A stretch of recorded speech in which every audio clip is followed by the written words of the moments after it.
ഈ Saturday evening പോയത് ബാംഗ്ലൂരിലെ 2 ഫേമസ് ആയിട്ടുള്ള ഫുഡ് സ്പോട്ടിലേക്കാണ്. First one Siddiqui kebab. ഈ ഔട്ട്ലെറ്റിനെ കുറിച്ചിട്ടുള്ള കുറേ വീഡിയോസും റിവ്യൂസും കേട്ടിട്ടുണ്ടെങ്കിലും ഞാൻ ആദ്യമായിട്ടാണ് ട്രൈ ചെയ്യുന്നത്. ആൻഡ് വീക്കെൻഡ് ആയതുകൊണ്ട് തന്നെ നല്ല തിരക്കായിരുന്നു. റോൾസ് കളക്ട് ചെയ്യാൻ വേണ്ടി പുറത്തൊരു വലിയ ക്യൂ തന്നെ ഉണ്ടായിരുന്നു. ഞങ്ങൾ ഇവിടുന്ന് ട്രൈ ചെയ്തത് കൽമി കബാബ്, ഫാൽ കബാബ്, പിന്നെ ഷീഖ് കബാബ് റോളാണ്. ഈ 3 ഐറ്റംസും അടിപൊളിയായിരുന്നു കേട്ടോ. ഇത് മാത്രമല്ല, ഇവരിവിടെ റുമാലി റൊട്ടി, ഇടിയപ്പം, ബീഫ് കറി അങ്ങനെ എല്ലാം സെർവ് ചെയ്യുന്നുണ്ട്. പക്ഷേ എല്ലാത്തിൻ്റെയും ക്വാളിറ്റി നല്ല അടിപൊളിയാണ്.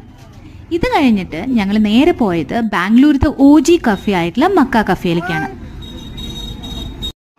ഇവിടെയും അത്യാവശ്യം നല്ല തിരക്കുണ്ടായിരുന്നു കേട്ടോ. ആൻഡ് മെജോറിറ്റി എല്ലാവരും മലയാളീസ് ആയിരുന്നു. ഇവിടുത്തെ ഫേമസ് ആയിട്ടുള്ള ഒരു ഓണിയൻ സമൂസയും പിന്നെ ഒരു കിഡിലൻ ചായയും കുടിച്ചിട്ട് വൈൻഡപ്പ് ചെയ്തു.